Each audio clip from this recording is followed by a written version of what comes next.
Assalamualaikum, selamat pagi anak-anak. Waalaikumsalam pagi, Bu. Salam pagi, Bu. Apa kabarnya nih pada pagi hari ini anak-anak?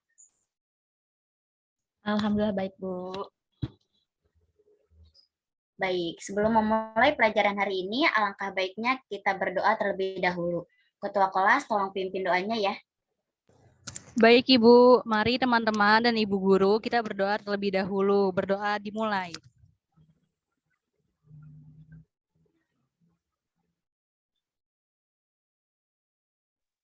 Berdoa selesai. Baik, terima kasih Ketua kelas. Seperti biasa, kita presensi terlebih dahulu ya.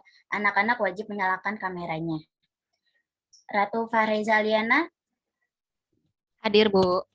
Vika Rahmatia Putri, Hadir, Bu. Kintari, Hadir, Bu. Farah Kamila.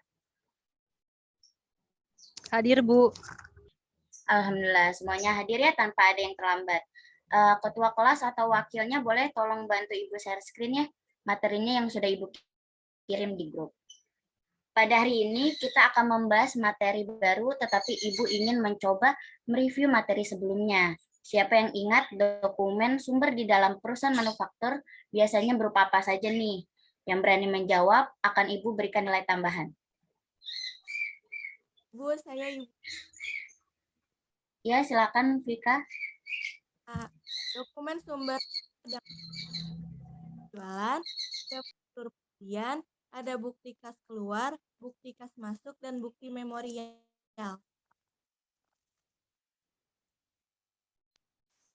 Bagus Vika, masih ingat. Terima kasih ya atas jawabannya. Baik, seperti yang sudah dijelaskan temannya, salah satu dokumen sumber adalah bukti kas masuk. Bukti kas masuk merupakan dokumen yang membuktikan terjadinya transaksi penerimaan kas dalam perusahaan seperti penerimaan penjualan tunai, penerimaan angsuran piutang, dan lain-lain. Nah, seperti yang sudah disampaikan pada minggu lalu, bahwa hari ini kita akan membahas mengenai pencatatan transaksi penerimaan kas pada perusahaan manufaktur. Bukti penerimaan kas yang sudah perusahaan miliki perlu dilakukan pencatatan transaksinya sebagai salah satu tahap awal untuk menganalisis keuangan perusahaan tersebut. Boleh di next slide.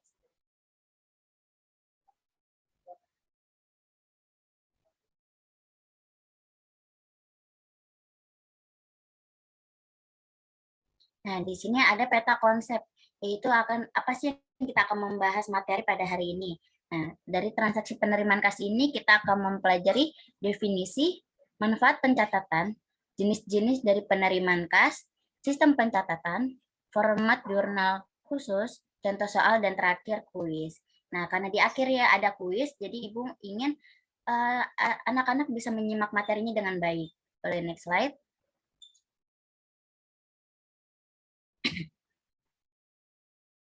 Nah, adapun tujuan pembelajarannya, peserta didik dapat mendeskripsikan pengertian transaksi penerimaan kas. Kemudian, peserta didik dapat memahami manfaat pencatatan transaksi penerimaan kas.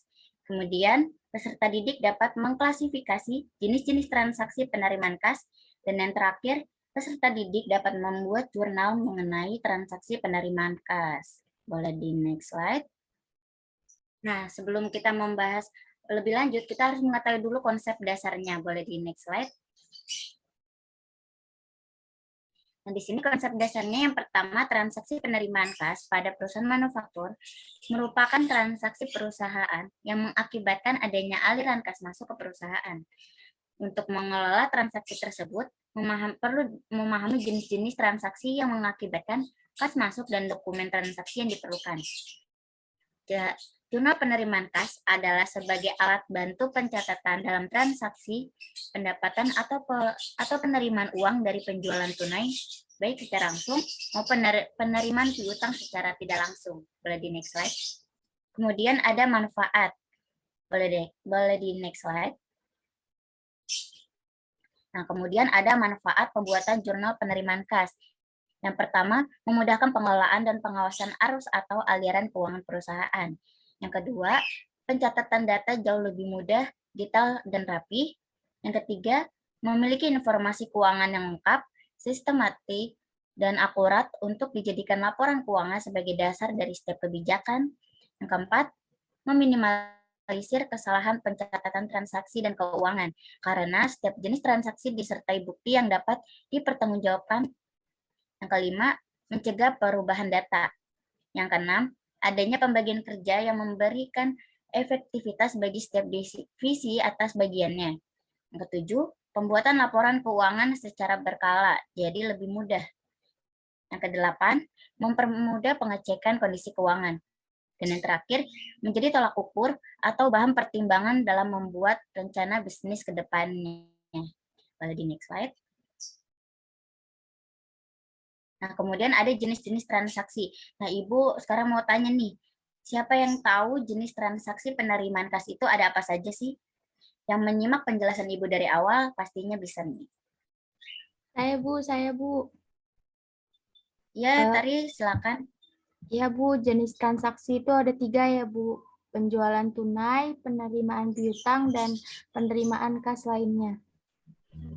Wah, benar sekali nih. Coba kita next slide, kita lihat.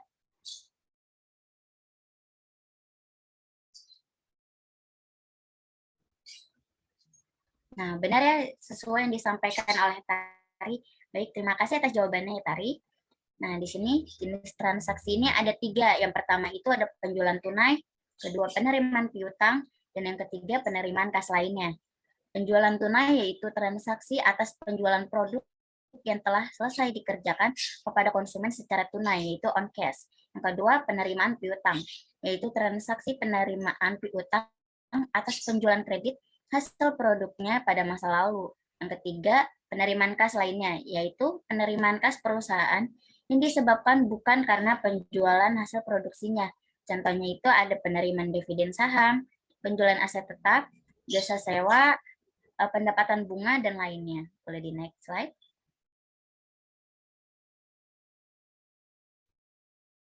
Nah, di sini juga ada sistem pencatatan. Apa saja sih sistem pencatatannya? Boleh di next slide.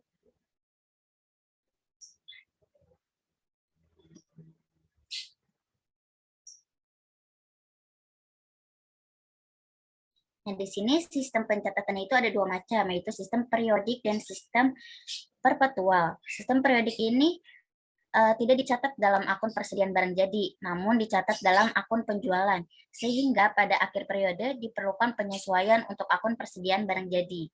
Nah, yang kedua itu sistem perpetual. Dalam sistem perpetual, penjualan dicatat langsung ke akun persediaan barang jadi, sehingga pada akhir periode tidak diperlukan penyesuaian untuk akun persediaan barang jadi. Boleh di next slide. Nah, sekarang ada contoh soalnya. Boleh di next slide lagi, 1. Nah, di sini ada contoh penjualan tunai dari PT Maju Bangun. PT Maju Bangun adalah sebuah perusahaan industri di bidang peralatan rumah tangga.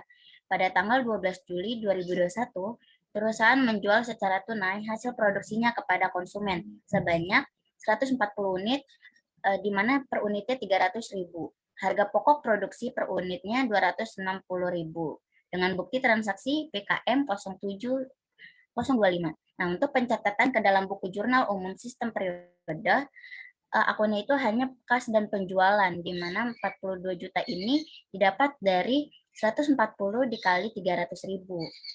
Kasnya terletak di debit dan penjualannya di kredit. Kemudian ada pencatatan ke dalam buku jurnal umum sistem perpetual. Untuk kas dan penjualannya sama seperti periodik, namun ditambah dengan harga pokok penjualan pada persediaan produk akhir, yaitu sebesar 35.400. 35.400 didapat dari 260.000 dikali 140 unit. Boleh di next slide. Nah, kemudian ini ada contoh dari jenis transaksi yang kedua, yaitu pelunasan piutang. Di sini PT Maju Bangun adalah sebuah perusahaan industri di bidang peralatan rumah tangga. Pada tanggal 15 April 2021, perusahaan menjual secara kredit hasil produksinya kepada konsumen sebanyak 20 unit sebesar 300.000. Harga pokok produksi per unit 260.000. Bukti transaksi F0704. Syarat dengan 5/10 N/30. Pada tanggal 24 April 2021, perusahaan menerima pelunasan atas transaksi tanggal 15 April 2021 dengan bukti berupa cek nomor CP0713. Nah, di sini pencatatan ke dalam buku jurnal umum sistem periodiknya itu adalah tanggal 15 April ini piutang dagang terhadap penjualan, yaitu sebesar 60 juta. Kemudian pada tanggal 24 April yaitu kas di debit sebesar 57 juta, kemudian potongan penjualan 3 juta, piutang dagang 60 juta. Jadi potongan penjualan ini sebesar 3 juta karena masih dibayar sebelum jatuh tempo, yaitu 5%. 5% dikali 60 juta. Boleh di next slide. Kemudian ada pencatatan ke dalam buku jurnal umum sistem perpetual. Yang pertama ini tanggal 15 April, yaitu piutang dagang pada penjualan, yaitu sebesar 60 juta. Kemudian harga pokok penjualan terhadap persediaan produk jadi, yaitu sebesar 52 juta. Kemudian di tanggal 24 April, yaitu kas di debit sebesar 57 juta, potongan penjualan 3 juta, dan piutang dagang sebesar 60 juta. Boleh di next slide. Nah, di sini adalah contoh ketiga dari jenis transaksi, yaitu penerimaan kas lainnya. Pada tanggal 1 April 2022, PT Maila menerima bunga deposito sebesar 15 juta. Nah, cara jurnalnya yaitu kas pada pendapatan bunga, yaitu sebesar 15 juta. Boleh di next slide. Kemudian ada format jurnal khusus. Boleh di next slide. Jadi format jurnal khusus ini adalah format yang membahas tentang jurnal khusus ini adalah membahas tentang penerimaan kas. Jadi hanya penerimaan kas yang dibahas pada jurnal tersebut. Nah, di sini yang pasti judulnya harus ditulis jurnal khusus penerimaan kas, kemudian periode tahun yang dibahas, kemudian ada tanggal transaksi, keterangan dari transaksi ini tentang apa, kemudian ada ref, kemudian ada debit dan kredit. Untuk debit ini kolomnya ini ada kolom kas dan kolom potongan penjualan. Kemudian di kredit ini ada kolom piutang, kolom penjualan, dan kolom akun lainnya. Boleh di next slide. Nah, di sini kita akan mencoba contoh jurnal khusus. Nah, di sini ada contoh jurnal khusus penerimaan kas. Toko sukses Kemilau pada bulan April 2020 mengadakan transaksi berikut yang melibatkan penerimaan kas. Nah, sekarang Ibu mau bertanya siapa yang berani menjawab penempatan transaksi tersebut dalam jurnal format khusus tadi. Saya Bu. Yang Silakan transaksi Ratu. tanggal 9. Boleh, silakan. Baca soalnya dahulu baru jawabannya ya. Ya Ibu, pada tanggal 9 April terdapat penjualan barang secara tunai kepada toko sejahtera seharga 500.000. Nah, jurnalnya itu 500.000 di debit kolom kas dan 500.000 di kredit di kolom penjualan, Bu. Baik, kita tampung dulu ya. Kita lihat jawabannya di slide berikutnya. Nah, siapa lagi nih yang mau jawab transaksi berikutnya? Sebelumnya terima kasih ya Ratu sudah menjawabnya. Boleh dilanjut? Saya Bu. Ya, silakan Tari. Ya, pada tanggal 12 April diterima dari toko bangunan sebuah pelunasan faktur pada tanggal 5 Juni sebesar 500.000 dengan potongan 2%. Itu jurnalnya berarti 490.000 di debit kolom kas, 10.000 di debit juga, itu kolom potongan penjualan, dan 500.000 di kredit kolom piutang, Bu. Baik, terima kasih jawabannya. Kita tampung dulu. Selanjutnya, boleh? Farah, Bu. Ya, silakan Farah. 21 April, toko mendapatkan pinjaman uang dari bank pelaku sebesar 2.500.000. Maka jurnalnya di debit itu 2.500.000 kas. Lalu untuk kreditnya itu di kolom akun lainnya juga 2.500.000. Baik, terima kasih ya jawabannya. Sekarang kita cek ya jawabannya. Boleh di next slide, Ratu. Nah, tadi kan sudah dijawab ya oleh Ratu, Tari, dan Farah mengenai jawaban dari transaksi tersebut. Nah, jawabannya dari mereka adalah benar.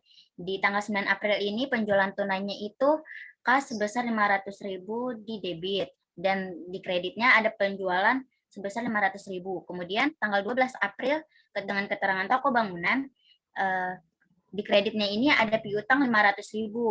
Kemudian di debit ada kasnya sebesar 460.000. Kenapa 460.000? Karena sudah dipotong penjualan sebesar 2%, yaitu 10.000. Kemudian tanggal 21 April 2020 dengan keterangan pinjaman bank sebesar 2.500.000 di kas debit dan akun lainnya di kredit. Nah, jadinya jumlahnya itu di kas ada 490.000, dipotong penjualan 10.000, piutang 500.000, dan penjualan 500.000, serta akun lainnya 2.500.000. Oke, boleh next slide. Jadi ada yang ingin mau ditanyakan untuk siswa-siswa yang mungkin selama pemaparan dari tadi penjelasannya mungkin ada yang ingin ditanyakan? Baik, jika tidak ada yang bertanya berarti tandanya sudah mulai paham ya. Oke, sekarang waktunya siapkan HP kalian. Boleh di next slide. Kita akan seru-seruan menguji sejauh mana sih kalian memahaminya. Ini tidak Ibu masukkan nilai, namun Ibu mau anak-anak melakukannya secara serius ya. Linknya Ibu berikan juga di chat Zoom. Jadi bisa lihat di chat Zoom atau mengetik langsung sesuai pada share screen ini. Ibu kasih waktu selama 5 menit, pengerjaan dimulai dari sekarang.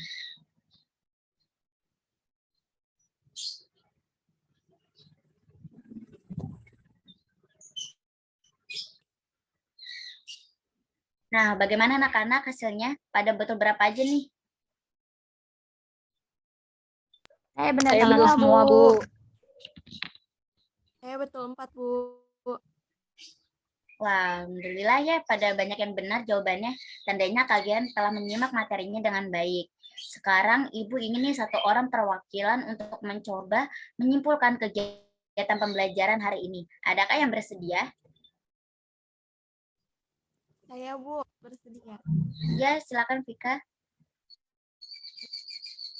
Pada penjelasan materi pencatatan transaksi terima kas, penerimaan kas pada manufaktur, kita telah belajar mengenai definisi dari transaksi penerimaan kas dan jurnal penerimaan kas, manfaat pembuatan jurnal penerimaan kas, kemudian jenis-jenis penerimaan kas itu ketiga, Bu. Ada penjualan tunai, pembayaran piutang, dan penerimaan kas lainnya. Dan sistem pencatatan dan contoh jurnal khusus itu dari penerimaan itu, Bu. Wah, mantap sekali Vika. Terima kasih atas simpulan materinya hari ini. Pencatatan penerimaan kas ini sangat penting untuk perusahaan untuk mengetahui aliran kas masuk dan keluarnya yang digunakan untuk pengambilan keputusan perusahaan ke depannya. Nah, sekarang sudah pukul 10:02. Berarti 5 menit lagi waktu pembelajaran kita telah habis. Setelah ini anak-anak cek e-booknya dan kerjakan latihan pada materi ini ya. Dikerjakan di Word dan dikumpulkan minggu depan. Baik, terima kasih anak-anak sudah mengikuti pembelajaran hari ini hingga akhir. Semoga apa yang dijelaskan dapat kalian pahami. Boleh di next slide.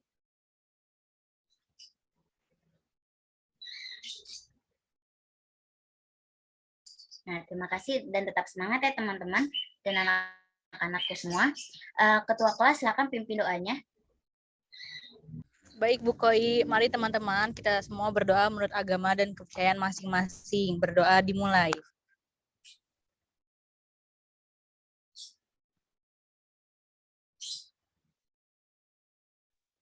Berdoa selesai. Nah, terima kasih ya Farah telah memimpin doanya. Tetap semangat anak-anak, jaga kesehatan dan tetap mematuhi protokol. Baik, sekian pembelajaran hari ini. Terima kasih, sampai ketemu minggu depan. Salamkan dari saya untuk kedua orang tua kalian. Nah, wassalamualaikum warahmatullahi wabarakatuh. Tetap semangat ya. Sampai jumpa di pembelajaran minggu depan. Makasih, Bu. Waalaikumsalam. Terima kasih, Ibu. Waalaikumsalam. Makasih, Bu.